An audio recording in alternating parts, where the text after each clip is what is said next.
लूंगा, मैं भी लूंगा। ये अपने आप से दृढ़ संकल्प करें आप।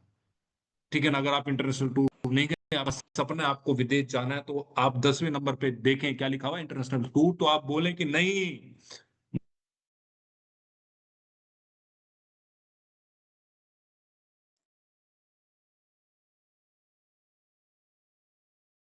Recording in progress. मैं ऐसे ही करता हूं, मैंने ऐसी बहुत सी चीजें ली हैं। ठीक है ना? अब इसमें आप बिल्कुल ना शर्माएं कि नहीं मेरे घर में तो सोफा है, मैं क्या लिखूं, कुछ और लिख लें। ठीक है ना? मेरे पास तो स्कूटी है, मैं क्या लिखूं, कुछ और लिख लें। भैया एक बाइक जो है ना 1 लाख में भी आती है, और एक बाइक 5 लाख में भी आती है, 10 लाख में के अंदर आती है। एक गाड़ी 5 लाख की भी आती है, एक गाड़ी 50 लाख की भी आती है। ठीक है? तो ड्रीम्स आपका हो सकता है सेम ऑब्जेक्ट के ऊपर भी अलग अलग। ठीक है? ये सब आप तैयार कर लें। उसके बाद क्या करना है, अब होता है गेम असली स्टार्ट। वो आपको लिखना है, क्या है देखो। What do you need to do fulfil your dream. आपको क्या करना है इन सपनों को पूरा करने? कुछ काम तो करना पड़ेगा ना। हेलो, यस और नो? काम तो करना पड़ेगा, ऐसे तो सपने पूरे होंगे नहीं। हार्डवर्क करना पड़ेगा, काम करना पड़ेगा। क्या काम करना पड़ेगा? सबसे पहले, अगर आप अभी वेस्टीज कर रहे हैं, या 6 महीने, 1 साल, 2 साल से कर रहे हैं, ये चीज आपकी अभी नहीं गई है, तो अभी चीज को खत्म करें। पहला पॉइंट लिखें फटाफट आप। पहला पॉइंट, फिनिश योर हेजिटेशन। शर्म, लज्जा जो आती है बिजनेस करते हुए, सबको आती है, दिक्कत होती है। सामने वाला क्या सोचेगा, मैं प्लान दिखाने जा रहा हूं, 10 4 लोगों के बीच में बैठते हैं, अंदर से दुख दुख होने लग जाता है, धड़कनें बढ़ जाती हैं। क्यों? क्यों? क्योंकि हमें शर्म आ रही है। दोस्तों एक चीज ध्यान रखना, शर्म सिर्फ और सिर्फ गरीब आदमी को आती है। कामयाब आदमी को शर्म नहीं आती। जो सक्सेस है उसको शर्म नहीं आती। आप मुझे कहीं भी खड़ा कर दे, मैं शुरू हो जाऊंगा। कहीं भी खड़ा कर दे मुझे, मैं शुरू हो जाऊंगा, मुझे शर्म आती ही नहीं। ठीक है ना? क्यों? क्योंकि जब मैं इस बिजनेस में आया था, तो मैंने अपने शर्म को उतार के खूंटी में टांग दिया था। क्योंकि हमारे बिजनेस के अंदर शर्म जो है वो कहीं है ही नहीं। अगर आप शर्म करोगे तो बिजनेस नहीं कर पाओगे। दूसरा पॉइंट, जब आप डेली घर से निकलें, तो आप ये ध्यान रखें कि आप जो है वो अपने ड्रेस को चेक करेंगे। क्या करेंगे? ड्रेस को चेक। क्या आपका जो ड्रेस है जो आज आपने पहन रखा है, क्या वो अकॉर्डिंग बिजनेस के ठीक है, या एवे निकल गए आप कुछ भी पहन के? कुछ भी पहन के बिजनेस नहीं होता। ठीक है ना? कुछ भी पहन के सिर्फ घूमा जाता है। लेकिन जो बिजनेस करता है वो अपने कपड़ों का विशेष ध्यान रखता है। आपको रखना है। अगला पॉइंट, चेक योर टूल।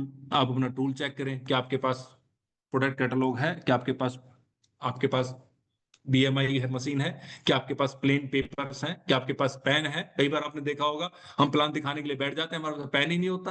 होता है ना ऐसा? कहीं पेन ही नहीं होता हमारे पास। हम प्लान दिखाने के लिए बैठ जाते हैं, हमारे पास पेज ही नहीं होता, ऑर्डर फॉर्म नहीं होता कई बार हमारे पास। तो ये आप अपने पास रखेंगे।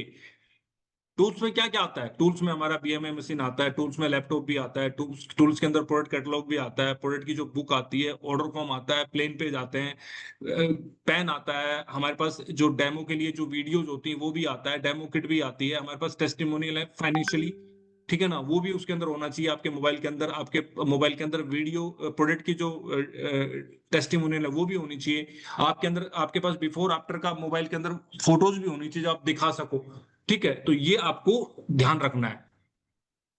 Powerful focus on recruitment. आपको मांगना पड़ेगा। क्या मांगना पड़ेगा आपको? लोगों के सामने बैठ के ये चीज दिमाग में करनी पड़ेगी कि मुझे इस आदमी को क्राउन बनाना है, इस आदमी को सिल्वर बनाना है, इस आदमी को गोल्ड बनाना है, इस आदमी को 20 किलो वजन कम करना है, इस आदमी का 10 किलो वजन कम करना है। ये आपको बोलना पड़ेगा, मतलब मनी मन के अंदर कि यार ये बंदा अगर आए तो इसका मैं 20 किलो वजन कम करा दूं, ये बंदा मेरे साथ है तो मैं इसका 10 किलो वजन कम करा दूं। ये आपको मनी मन में सोचना पड़ेगा।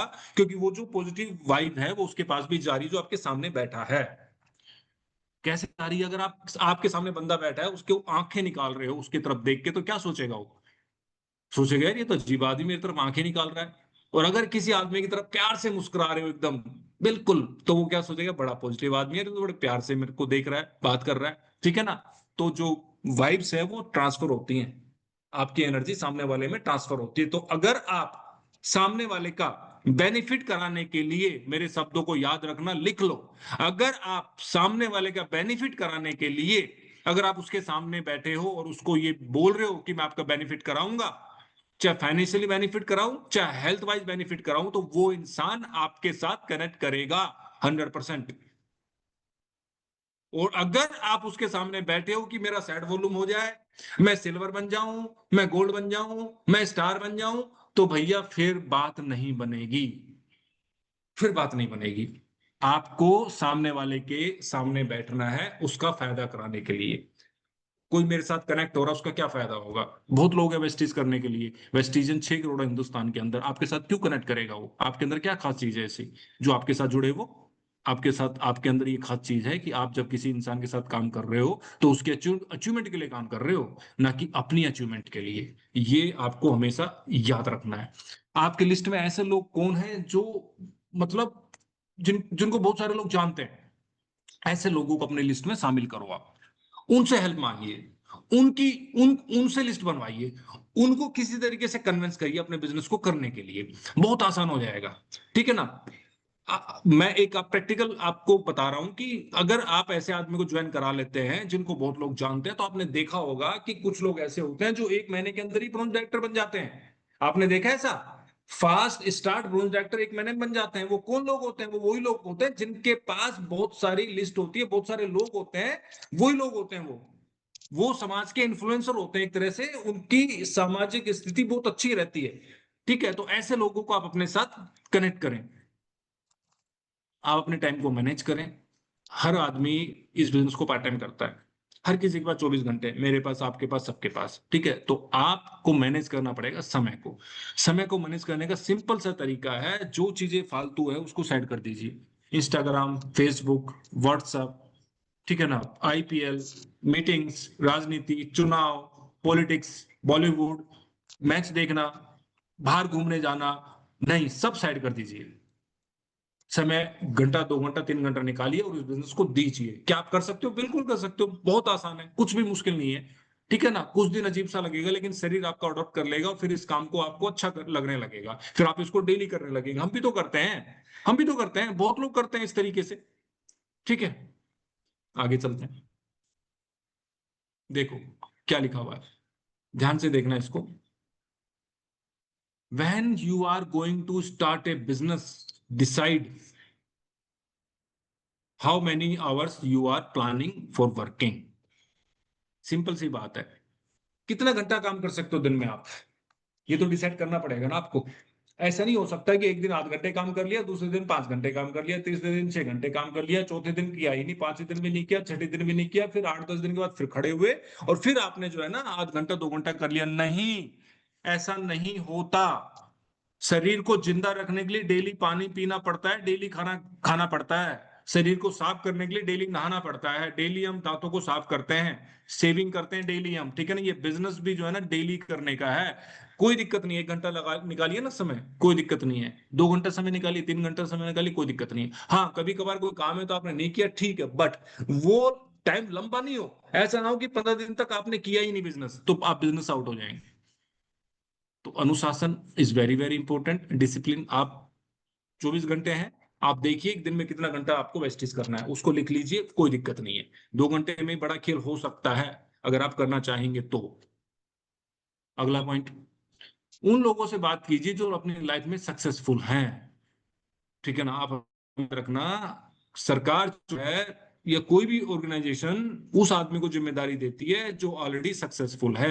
एक बेरोजगार आदमी को कोई कुछ भी जिम्मेदारी नहीं देता। आप देख लो, आपके घर में शादी होती है तो जब आप शादी के काम बांटते हो तो आप महत्वपूर्ण काम आप उन लोगों को देते हो जो सक्सेसफुल हैं आपके परिवार के अंदर। ठीक है ना? जो महत्वपूर्ण काम होते हो उनको देते हो, क्योंकि वो लोग जिम्मेदार हैं, उनको पता है जिम्मेदारी को कैसे निभाना है। आप लोगों को भी यही करना पड़ेगा, उन लोगों से बात करनी पड़ेगी जो ऑलरेडी समाज के अंदर एक स्थान रखते हैं, बहुत इंपॉर्टेंट। लोगों से बात करने के लिए गुड स्क्रिप्ट आपके पास होनी चाहिए। एक डायरेक्ट सेलर जो है ना, लिख लो डायरी के अंदर, एक डायरेक्ट सेलर जो है ना एक स्टोरी टेलर होता है। बाली सर बार बार बोलते हैं, कहानी सुनाने का बिजनेस है डायरेक्ट सेलिंग। बाली सर ने ये चीज कई बार बोली है। और कभी भी बाली सर की आप स्पीच देखेंगे, चाहे फिजिकल हो चाहे वो ऑनलाइन हो, जूम के ऊपर हो, वो कहानी जरूर सुनाते हैं। किस चीज की कहानी? वो बोलेंगे कि हैदराबाद में एक लेडी है जो स्कूल में काम करती थी, आया का, उसका आज जो है ना 4.5 लाख का चेक है, वो यूनिवर्सल क्राउन डायरेक्टर है। हैदराबाद में एक जो है ना वो कैब ड्राइवर था, 12 साल 10 साल पहले उसने वेस्टी शुरू किया, 8 साल पहले, आज उसका 16 लाख का चेक है। हैदराबाद में एक आदमी था जो बिल्कुल अनपढ़ था, उसने वेस्टी शुरू की, आज उसका 4 लाख का चेक है। ठीक है, ये क्या है? ये कहानियां हैं। आपके सामने एक बंदा आ गया, ध्यान से सुनना, जो स्टूडेंट है, ठीक है, 22-23 साल का, वो वेस्टीज करना चाहता है। अब आप उसको किसकी कहानी सुनाओगे? स्टूडेंट की कहानी सुनाओगे ना, कि वेस्टीज में हमारे यहाँ यूथ आइकन होते हैं जो 5-5 लाख का 10-10 लाख का चेक ले रहे हैं, उनकी उम्र इतनी है। ठीक है ना? अगर आपके सामने कोई लेडी आ जाए तो आप लेडी का एग्जांपल दोगे ना, कि हमारे यहाँ पर एक लेडी है जो जिनका इतना लाख का चेक है, वो हाउस वाइफ थी, पहले घर में काम करती थी, आज उनका 2 लाख का चेक है। अगर कोई बुजुर्ग आदमी आपके सामने आ जाए तो उसके बुजुर्ग आदमी की कहानी सुनाओगे, कि हमारे यहाँ पर ये आदमी है, ये आज यहाँ पर है, पहले ये करता था, इसकी इतनी उम्र है। अगर कोई इंजीनियर आ जाए तो आप इंजीनियर का एग्जाम्पल दोगे, अगर कोई डॉक्टर आ जाए तो डॉक्टर का एग्जाम्पल दोगे। मतलब आपके पास स्क्रिप्ट होनी चाहिए। आप एक ऐसे इंसान हो जो कहानी सुनाने में माहिर हो। कोई मोटा आदमी आ जाए तो उसको कहानी सुनाओ, कोई पतला आदमी आ जाए तो उसको कहानी सुनाओ, ठीक है ना? कोई अनपढ़ आदमी आ जाए तो उसको कहानी सुनाओ, कोई पढ़ा लिखा आदमी आ जाए तो उसको कहानी सुनाओ, कोई स्टूडेंट आ जाए तो उसको कहानी सुनाओ। मतलब आपने क्या करना है? कहानी सुनानी है। सुना सकते हो? बिल्कुल। नहीं आती तो याद कर लो, ठीक है ना? सक्सेस की कहानियां बहुत जरूरी है। ये क्या है? Focus on system everyday. क्या? List, invitation, STP and follow up.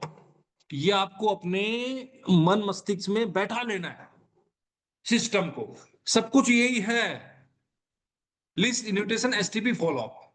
ठीक है ना? बस list, invitation, STP, follow up, ये 4 काम आप दिमाग के अंदर बैठा लो, मुझे डेली करना है। Daily daily daily daily daily daily daily क्या करना है? लिस्ट को देखना है, इनवाइट करना है, शो द प्लान करना है, फॉलो अप करना है, बस। क्या करना है? लिस्ट को डेली देखना है, उठ के इनवाइट करना है, एसटीपी करनी है, फॉलो अप करना है, बस। ये आपका निरंतर चलता रहना चाहिए। कब तक चलेगा? जब तक जीवित हैं आप। हेलो। कब तक चलेगा? जब तक जीवित है। इसका चेक से कोई मतलब नहीं है, चाहे आपका 5 लाख का चेक हो, चाहे 50,000 का चेक हो, चाहे 5,000 का चेक हो, कोई मतलब नहीं है। ये मतलब किस चीज से? आपकी एक्टिविटी से। अगर आपको इस बिजनेस में जीवित रहना है तो ये काम आपको करना पड़ेगा। क्या मैं करता हूं? बिल्कुल करता हूं। पवन सर करते हैं? बिल्कुल करते हैं। बाली सर करते हैं? बिल्कुल करते हैं। प्रत्येक आदमी जो डायरेक्ट सेलर है वो इस काम को करता है, डेली करता है, डेली इस काम को करता है। बेशक वो एक आदमी को जोड़े 1 महीने के अंदर, कोई दिक्कत नहीं है, लेकिन इस काम को डेली करता है, जो सक्सेस है। आपको भी करना पड़ेगा। अगला, if you are not promoting your event, जी हाँ, अगर आप इवेंट को प्रमोट नहीं कर रहे हैं मेरे दोस्त, तो आप इस बिजनेस को नहीं कर रहे हैं। ये सत्य है। अगर आप इवेंट को प्रमोट नहीं कर रहे हैं तो आप इस बिजनेस को नहीं कर रहे हैं, फिर आप टाइम पास कर रहे हैं और अपने से चिटिंग कर रहे हैं, धोखा कर रहे हैं अपने से। अभी जीएमडब्ल्यू हुआ कुछ दिन पहले, कुछ दिन क्या, 10, 11, 12 को हुआ था, ठीक है। एक और जीएमडब्ल्यू था 11, 12, 13 को, जो मनीष भाई ने किया था, ठीक है। अब एक बात बताइए, वहां पर जो लोग गए थे, आज उनके अंदर आग लगी हुई है, उनके अंदर आग लगी हुई है, उनके अंदर स्क्रीनशॉट आ रहे हैं, 100% की ग्रोथ ड्यू टू जीएमडब्ल्यू। ये क्या है? ये क्या है? ये है चार्जिंग पॉइंट। मोबाइल डेड हो जाता है, चार्ज में लगाया जाता है, फिर वो फुल हो जाता है, उसके बाद वो काम करता है। हमारी जो रिकवरी है, हमारी जो रिकवरी है वो कहाँ होगी? इवेंट में जाके होगी ना। एक एक महीने तक काम करते हैं, हम डेड हो जाते हैं बिल्कुल, लोग हमें चूस लेते हैं, नेगेटिविटी हमारे अंदर दिमाग में घुस जाती है। फिर हम जीएमडब्ल्यू में जाते हैं, इवेंट में जाते हैं, वहां जो है ना, फिर हम चार्ज होते हैं, सारी नेगेटिविटी हमारी बाहर निकल जाती है, हम पॉजिटिव हो जाते हैं। वो हमारी रिकवरी पॉइंट है। रिकवरी पॉइंट हमारा, डीजल खत्म होने के बाद गाड़ी को पेट्रोल पंप पे ले जाना पड़ेगा। ईवी गाड़ी है, चार्जिंग खत्म होगी तो चार्ज करना पड़ेगा। अगर आप जिम जा रहे हैं, एक्सरसाइज कर रहे हैं, तो घर पे आके प्रोटीन खाना पड़ेगा। अगर आप नेटवर्किंग कर रहे हैं, प्लान दिखाने जा रहे हैं, तो जीएमडब्ल्यू इवेंट में आपको जाना पड़ेगा, तभी तो आप चार्ज होंगे, वरना चार्ज कैसे होंगे? हाँ, वो हमारा चार्जिंग पॉइंट है, वो हमारा रिकवरी सेंटर है। क्या? इवेंट। कौन सा इवेंट को प्रमोट करना है? जिसको अपलाइन बोले, अपलाइन बोले सीएनटी में आना है तो सीएनटी में आना है, अपलाइन बोले वीआईपी आना है तो वीआईपी में आना है, अपलाइन बोले जीएमडब्ल्यू को प्रमोट करो तो जीएमडब्ल्यू को प्रमोट करो, अपलाइन बोले एनएलसी को प्रमोट करो तो एनएलसी को प्रमोट करो, अपलाइन बोले कि वैप में आना है तो वैप को प्रमोट करो। अपलाइन जिस इवेंट के बारे में आपको बोले उस इवेंट को आपने प्रमोट करना है, ये नहीं देखना उसकी टिकट 100 रुपए की है या 5,000 की है या 10,000 की है या 2,000 की है, नहीं, ये देखना आपका काम नहीं है। आपका काम है उस इवेंट को प्रमोट करना। क्लियर हो गया? बहुत अच्छे तरीके से मैंने आपको समझा दिया है, ये लाइन हमेशा याद रखना। If you are not promoting your event, you are not doing business. Upline is very very important in direct selling industry. बहुत इंपॉर्टेंट है अपलाइन हमारे बिजनेस के अंदर। अब अपलाइन इंपॉर्टेंट है, ठीक है, लेकिन वो इंपॉर्टेंस क्यों है? क्या बिना प्लान के काम नहीं हो सकता? नहीं हो सकता। हमारे बिजनेस में नहीं हो सकता। क्यों नहीं हो सकता? क्योंकि हमारा जो बिजनेस है, जो भी आदमी आता है इसको करने के लिए, तो उसको करने की जो प्रक्रिया होती है, वो प्रक्रिया कहीं भी नहीं सिखाई जाती पूरे वर्ल्ड में। कोई ऐसा स्कूल नहीं है, कॉलेज नहीं है जो ये सिखाए कि आपको नेटवर्क मार्केटिंग कैसे करनी है, आप आइए मेरे पास। नहीं। तो ये कहाँ सीखेंगे? अपलाइन के पास सीखा जाता है। अपलाइन के पास वो एक्सपीरियंस है जो आज 1, 2, 3, 4, 5 लाख के चेक ले रहे हैं। आपका भी 1,000 का चेक है तो आप अपलाइन से सीखते हैं, उसके पास एक्सपीरियंस है। इसलिए अपलाइन इंपॉर्टेंट है। दूसरा, आपने देखा होगा, ठीक है, जब कोई बच्चा छोटा होता है 1, 2, 3, 4 साल 5 साल का, तो उसके फादर और उसके ग्रैंडफादर उसको ग्रूम करते हैं, चलना सिखाते हैं, खाना सिखाते हैं, कपड़ा पहनना सिखाते हैं, नहाना सिखाते हैं, बाथरूम करना सिखाते हैं, टॉयलेट करना सिखाते हैं, ठीक है ना, उसको सब कुछ बताते हैं, ग्रूम करते हैं उसको। वो कौन है? वो उसके अपलाइन है, उसके मतलब दादाजी हैं, पिताजी हैं, ताऊ जी हैं, चाचा जी हैं। हमारे बिजनेस के अंदर भी अपलाइन यही काम करते हैं। अब वो हो सकता है आपके एजुकेशन पोस्ट ग्रेजुएशन हो, वो 12वीं पास हो, उससे कोई मतलब नहीं है। हो सकता है आप 2 करोड़ के मालिक हो, वो 50 लाख का मालिक हो, कोई दिक्कत नहीं है। ठीक है ना? अपलाइन अपलाइन होता है। अगर वो अपलाइन है और वो एक्टिव है तो उसके पास नॉलेज ज्यादा है, उससे आप नॉलेज को लीजिए और इंप्लीमेंट करिए। बोला जाता है upline is divine in direct selling industry. Upline एक ऐसा टूल है जिसके माध्यम से अपने बिजनेस को कई गुना कर सकते हैं आप। अब अपलाइन कितना इंपॉर्टेंट है, एक कहानी सुनाता हूं मैं आपको, ध्यान से सुनिएगा, ध्यान से। एक लड़का था और एक लड़की थी, दोनों आपस में प्यार करते थे। तो दोनों ने डिसाइड किया हम शादी करेंगे। तो लड़के वाला जो पक्ष था वो मान गया, लड़की वाला पक्ष नहीं माना। तो वो गए लड़के वाले के पास, लड़का गया मतलब लड़की के घर पे बात करने। तो लड़की के घर पे बात करने गया, तो गांव था वो, तो वो लड़की का जो फादर था वो बोलता है कि बच्चे शादी तो मैं कर दूंगा, लेकिन मेरी एक शर्त है। करी क्या? शर्त ये है कि तू बारात लेके जब आएगा ना, तो उसमें कोई बूढ़ा आदमी नहीं होना चाहिए, बस जवान बंदे होने चाहिए। जैसे तुम हो ना यंग, बस यंग यंग होने चाहिए, बूढ़ा नहीं होना चाहिए कोई। कह रहे कैसी बातें कर रहे हो ससुर जी, मेरे फादर है, मेरे ग्रैंडफादर है। कह रहे नहीं, तेरे पापा शादी में नहीं आएंगे, तेरे ग्रैंडफादर शादी में नहीं आएंगे, तू आएगा अपने दोस्तों के साथ, अगर ये मंजूर है तो आ जा, मैं शादी कर लूंगा मेरी लड़की से तेरे साथ। अब वो लड़का एक्साइटेड था शादी करने के लिए, उसका चलो ठीक है डन, कोई दिक्कत नहीं है, मैं आ जाऊंगा बारात लेके। ठीक है। अब शादी का दिन तय हो गया। उसके पापा बोले अरे कैसे कैसे मेरे बगैर कैसे शादी होगी? कह रहे पापा आप यहाँ रस्म पूरी कर लो, मैं बारात लेके आऊंगा, फिर बाकी रस्म कर लेना। अगर आप शादी में नहीं गए तो कौन सी आफत आ रही है, मुझे वहां जाके क्या करना है, फेरे तो लेके आने, मैं लेके आ जाऊंगा, तुम चिंता ना करो, हम सब यार दोस्त जाएंगे। शादी का दिन तय हो गया, बारात होगी, घुड़चड़ी होगी, अब भाई सब चले गए गांव के अंदर बारात लेके, जवान जवान छोरे। अब जब वो जाने वाले थे बारात में, तो घर में एक मामा था बुजुर्ग, वो बोलता है बेटा एक काम कर, तू किसी को मत ले चल, मुझे ले चल, ठीक है ना, फायदे में रहेगा। कह रहे मामा तू तो बूढ़ा है, तेरे को ले जाऊंगा तो वो फिर वैसे शादी नहीं करेगा। अरे नहीं, मुझे तो बोरी में भर के ले चल, बोरी में बंद कर दे, और बोल भाई फल फ्रूट है सामान के साथ, मैं चल दूंगा, कोई दिक्कत नहीं है। एक आदमी बुजुर्ग भी होना चाहिए। तो कह रहा चल मामा ये ठीक है। तो मामा को बोरी में बंद कर लिया, एक दो छेद कर दिए, वहां से उसको सांस आता रहा और ट्रक में रख लिया सामान के साथ, मिठाई फ्रूट के साथ, और वो चले गए बारात लेके। बारात घर में स्टे हुआ उनका, गांव से पहले बारात घर होता वहां स्टे होता, वहां स्टे हो गया। उसके बाद जी वहां लड़की वाले आए, वो गए लड़के वाले के घर पे, मतलब दूल्हा। तो ससुर एक शर्त रख देता है कि शादी तो मैं करूंगा, लेकिन एक काम करना पड़ेगा। कह रहे क्या काम करना पड़ेगा? कह रहे हमारे गांव में नदी है ना, इसमें पानी बह रहा है, इस पानी की जगह, ठीक है ना, दूध बहाना पड़ेगा, तब मैं शादी करूंगा। अब लड़का परेशान कि ये कौन सा ड्रामा है भाई, पानी है अब दूध कैसे बहाएंगे इसके अंदर।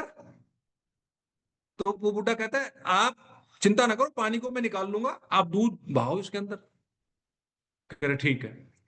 वो कहता तुम्हें शादी नहीं करनी, ठीक है, हम जा रहे हैं अपने गाँव। वो वापिस बारात घर में गए, ठीक है, बारात घर में गए, और बारात घर में जाके बोले चलो चलो अपने घर चलते हैं, शादी उदी नहीं करनी। तो एक उसका दोस्त बोलता है अरे वो मामा को तो खोल ले, मामा बोरी में बंधा पड़ा है। तो मामा को खोला, मामा बाहर निकला। अब मामा से बोलते हैं कि मामा शादी नहीं होगी। कह रहे क्यों नहीं होगी? कह रहे यार वो बोल रहे हैं कि पानी की नदी है, इसमें दूध बहाओ, तब हम शादी करेंगे। तो मामा कहता है इतनी सी बात, ये तो छोटी सी बात है, इसमें तो कुछ है ही नहीं, शादी तो तेरी हो गई। कह रहे कैसे? कह रहे लड़की वाले को बोल दे जाके, हमने दूध का इंतजाम कर लिया है, तू पानी खाली कर नदी में से, तुरंत हम दूध बहाएंगे यहाँ पर। अब भाई साहब वो गया, दूल्हा जोश के अंदर अपने ससुर को बोलता है हाँ ससुर जी, दूध का इंतजाम कर लिया, तुम पानी खाली कराओ नदी के अंदर से, हम दूध बहाएंगे। अब भाई साहब ससुर बोलता है ये बताओ बूढ़ा कौन है तुम में से, किस बूढ़े को तुम साथ लेके आए हो?